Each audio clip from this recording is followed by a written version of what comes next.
Have you ever met someone who smiles to your face but secretly plots your downfall? It's not the loud enemies you should fear, it's the quiet ones. Not all hatred is obvious. Some people don't just dislike you, they want to see you fall. And the worst part? They won't announce it, they'll wait, they'll manipulate. And by the time you realize what's happening, it might already be too late.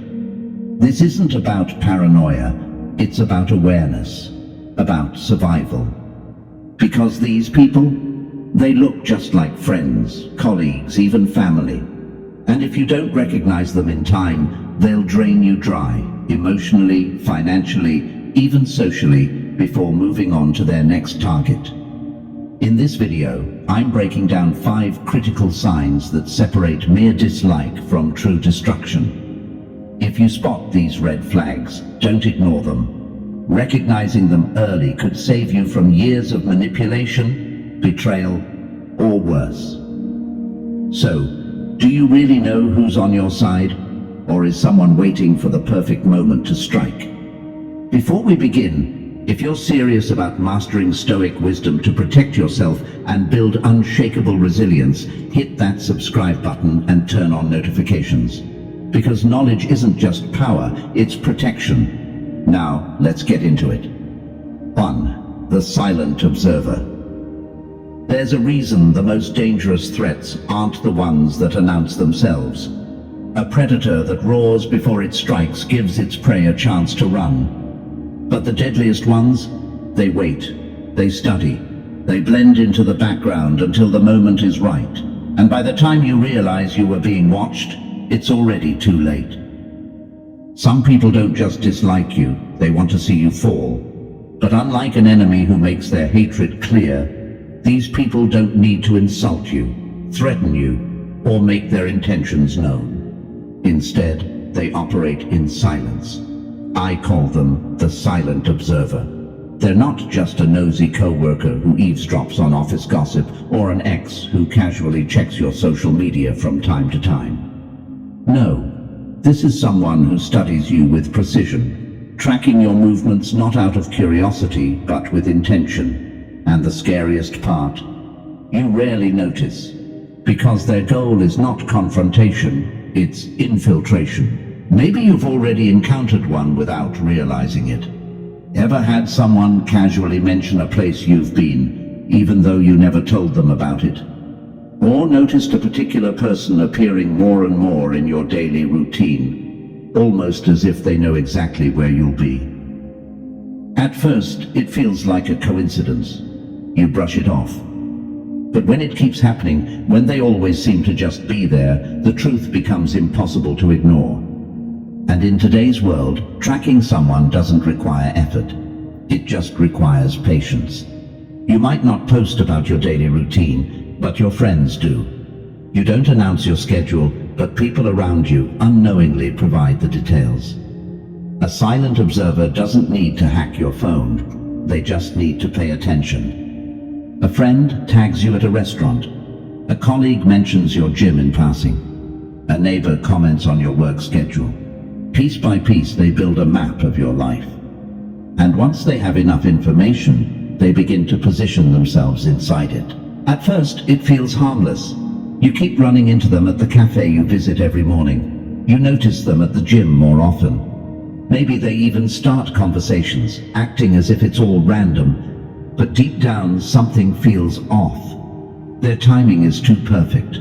Their presence, too consistent. They know things they shouldn't. They appear where they don't belong. And yet, when you try to explain it to yourself, you hesitate. You don't want to seem paranoid. But this isn't paranoia. This is calculated surveillance. So how do you protect yourself? You pay attention. Not with fear, but with awareness. Who always seems to be where you are? Who knows things they shouldn't? Who makes you feel uneasy, even when nothing seems outright wrong? Your instincts are rarely wrong. The human brain is wired to detect danger long before we consciously recognize it.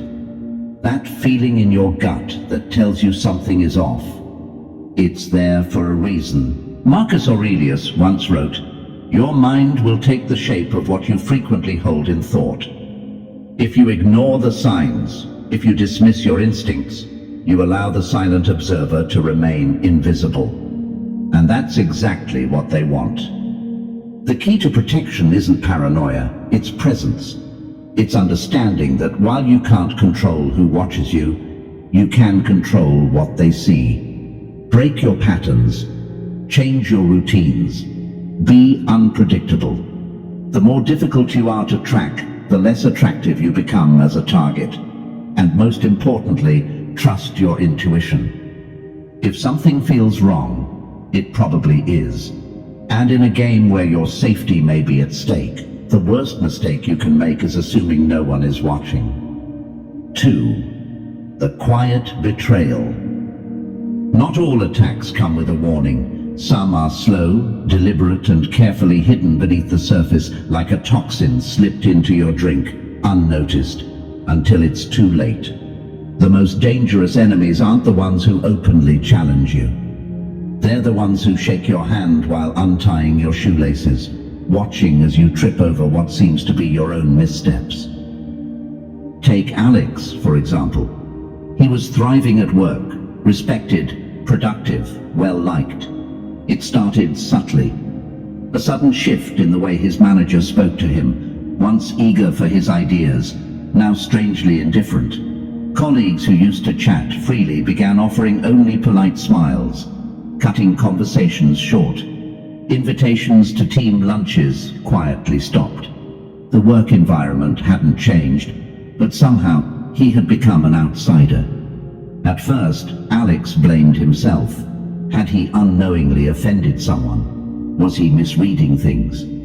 But as days turned into weeks, a pattern emerged. Small things, a joke taken the wrong way, a project credit quietly redirected, a comment about his attitude that no one could quite explain.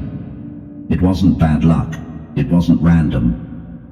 Someone had been working against him, not through open confrontation, but through whispers, careful distortions, and well-placed doubts.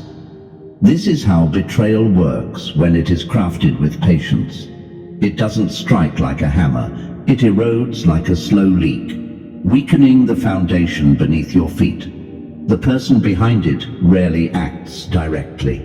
Instead, they plant seeds and let others water them. A rumor here, a misinterpreted remark there. Not outright lies, just enough half-truths to make people question, hesitate, pull back. And by the time you realize what's happening, the damage is done. The Stoics understood this kind of quiet sabotage well. Marcus Aurelius, surrounded by advisors and senators who schemed behind his back, once wrote, "The opinion of 10,000 men is of no value if none of them know the truth." The world is full of people who follow perception over reality, who believe what is whispered rather than what is proven. If your self-worth is built on the opinions of others, you will always be at their mercy. But if it is rooted in something deeper, your integrity, your actions, your character, no rumor can shake it. The mistake most people make is assuming harm only comes in obvious forms. We think of betrayal as an act of war, but it often arrives disguised as concern, wrapped in the careful hands of a manipulator who never gets their own hands dirty. The goal is always the same: to leave you isolated, doubting yourself. Easier to control, easier to remove. So how do you protect yourself? First, understand that while your reputation is fragile, your character is unbreakable. Others may control how you are perceived, but they cannot change who you are. As Epictetus said, "If someone speaks ill of you, do not defend yourself. Instead, live in such a way that no one will believe them." Do not waste time chasing rumors, prove them false by the way you live. Second, observe without paranoia, but never ignore a pattern. If misunderstandings and conflicts always seem to surround a certain person, pay attention. If trust erodes around you without cause, look for the source. The wise do not accuse without reason, but they also do not ignore what is right in front of them. And finally, fortify your inner circle. A person who stands alone is easy to manipulate. Surround yourself with those who know your true nature, who see through deception, and who remain loyal not because of rumors, but because of truth. Seneca warned, "Associate with those who make you a better man." The right people will recognize lies for what they are. Betrayal is rarely loud, but those who seek to undermine you can only succeed if you let their whispers define you. Stand firm, see clearly, and never ever give an enemy more power than they deserve. 3. The mask of friendship. The most dangerous enemy isn't the one who stands against you. It's the one who stands beside you, smiling, nodding, listening, all while quietly sharpening the knife. Betrayal rarely comes from a stranger. A stranger doesn't know where to strike. Betrayal comes from those who have earned your trust, those you've let into your world so deeply that by the time you realize their true nature, they already know exactly how to dismantle yours. Consider Adam, a man who prided himself on being careful with his trust. He was successful, respected, and had built his life on strong, genuine relationships. He wasn't naive. He knew the world could be cruel. But when he started his new business, he met Eric, a charismatic and seemingly supportive colleague. Eric was more than just helpful. He was always available, always listening, always eager to know more. He praised Adam's vision, encouraged his ideas, and quickly became someone Adam confided in. Within months, Eric wasn't just a business associate, he was a friend. He knew Adam's aspirations, his frustrations, even the things that kept him up at night. He met Adam's wife and kids, came over for dinners, played the role of a trusted confidant flawlessly. Then the cracks begin to show. Business deals Adam had been working on mysteriously fell apart, only for Eric to emerge as the one closing them himself. Private concerns Adam had shared in confidence suddenly became public knowledge, whispered back to him in altered forms, making him seem unreliable, even paranoid. But the worst part was the gaslighting. When Adam confronted Eric, he was met with casual dismissals. "You're overthinking it. Maybe you just misunderstood. I'd never do that to you." And yet, the pattern was undeniable. The very person he had trusted most had systematically undermined him, not with obvious attacks, but through subtle, patient deception. This is what makes the false friend so dangerous. Unlike an open enemy, they don't argue with you. They don't threaten. They don't challenge you directly. Instead, they embed themselves into your world, disarming you with kindness, making you believe they are your greatest supporter. And once they have access to your secrets, your habits, your weaknesses, they turn that trust into a weapon. A Stoic would warn against blind trust, not out of cynicism, but out of an understanding of human nature. Marcus Aurelius himself observed that those who rush to prove their loyalty are often the ones most likely to betray you. A real friend earns trust over time through actions, not words. But a false friend, they fast-track the process, breaking down your defenses before you even realize you need them. Think about the people in your life. Has someone recently taken an unusual interest in you? Have they gone from a distant acquaintance to an eager confidant, wanting to know every detail, where you go, who you spend time with, what your deepest insecurities are? Do they present themselves as your biggest cheerleader, yet subtly fuel your doubts and fears? A true friend wants what's best for you. A false friend wants access, and access in the wrong hands is dangerous. History is full of betrayals that followed this exact pattern. Julius Caesar never expected Brutus, someone he trusted as a close ally, to be among his assassins. But as Seneca warned, A prosperous man often has the most to fear, not from his enemies, but from his friends. When you have something valuable, your success, your peace of mind, your stability, there will always be those who seek to take it. And the easiest way to do that isn't through force, it's through deception. So how do you protect yourself? The first step is awareness. Pay attention to sudden shifts in how people treat you. If someone is too eager to befriend you, too insistent on knowing your every thought, ask yourself why. Real friendships take time. A false friend moves quickly because their goal isn't connection, it's control. The second step is patience. A genuine friendship develops naturally, but a manipulative person accelerates the process, trying to earn your trust before you've had a chance to see their true character. If someone seems too good to be true, they probably are. Finally, protect your inner world. Not everyone deserves to know your plans, your fears, your vulnerabilities. Epictetus wisely warned that the more you reveal of yourself, the more you give others the power to use it against you. Choose carefully.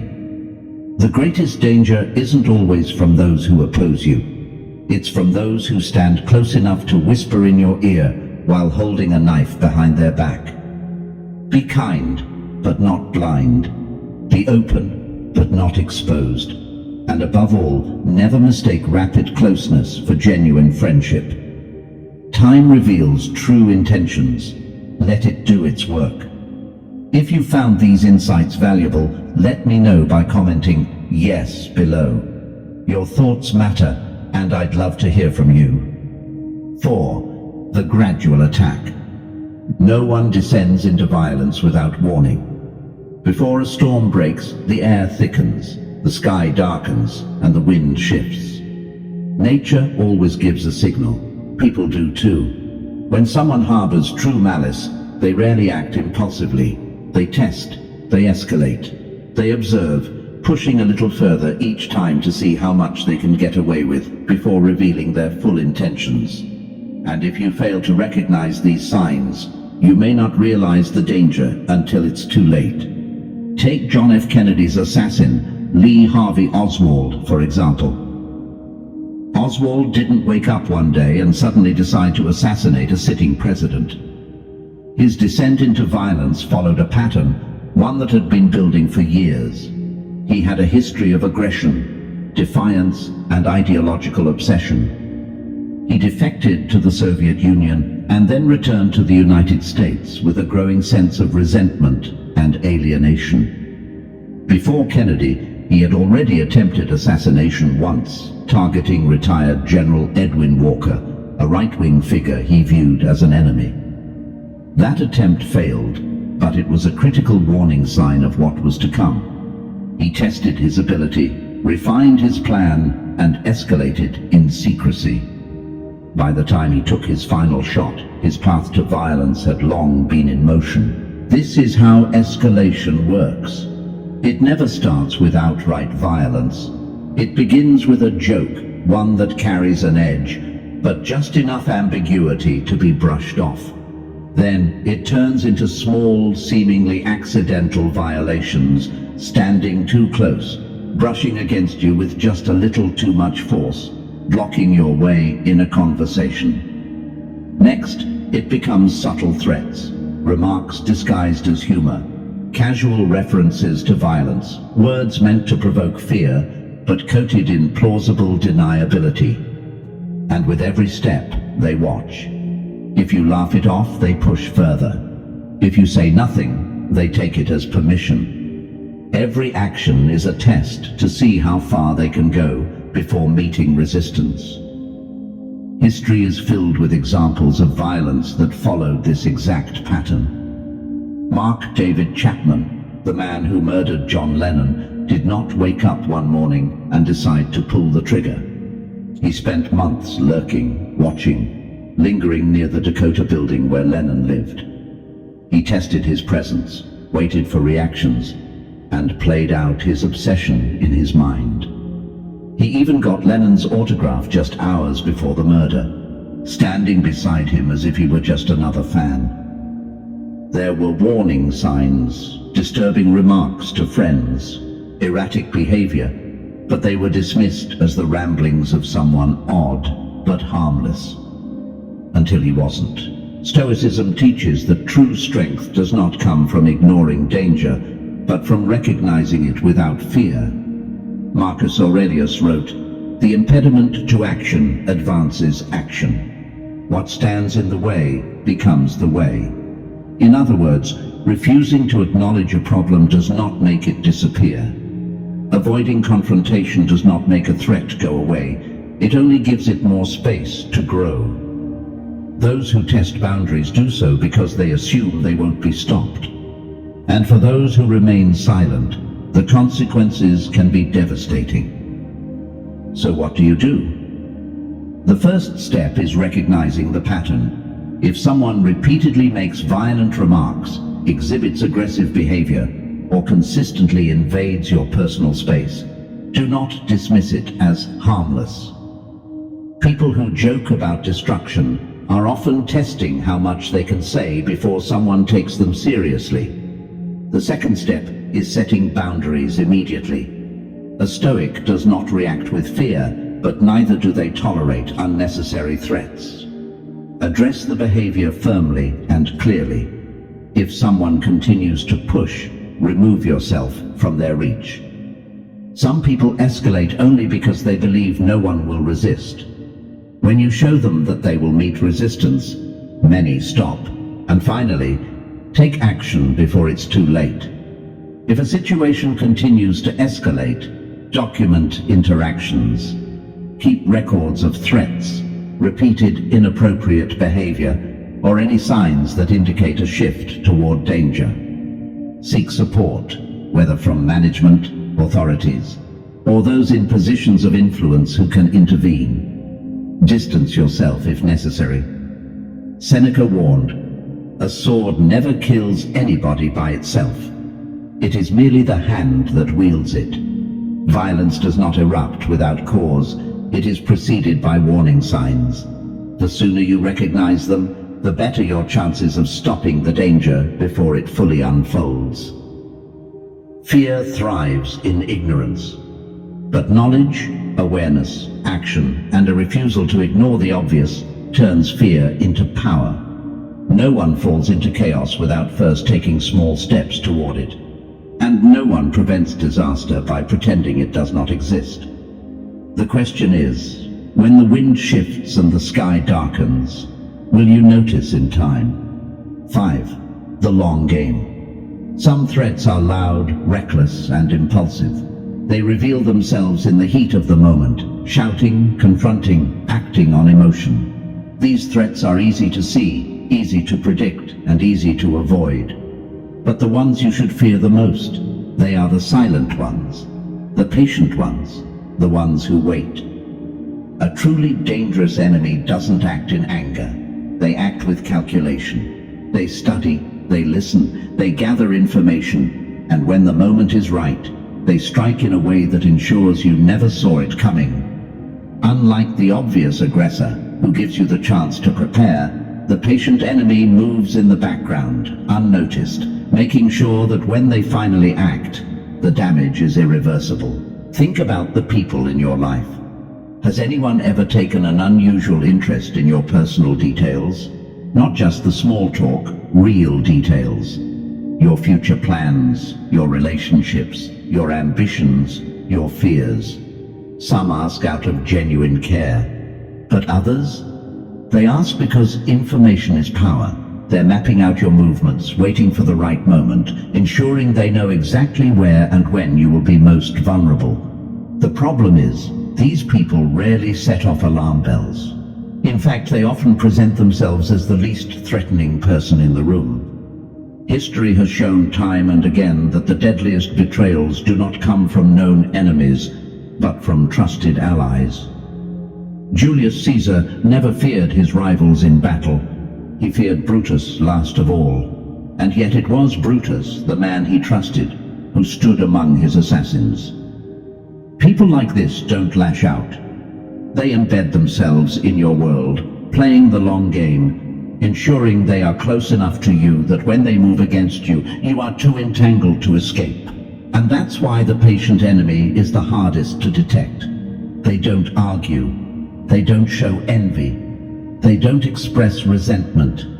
Instead, they support you, encourage you, position themselves as someone you can rely on. They make you feel safe. They collect details about your life, your weaknesses, your struggles, not out of friendship, but out of preparation. And then, when the opportunity presents itself, they act in a way that ensures you cannot recover. Maybe it's an employer who pretends to value your contributions, only to slowly push you out.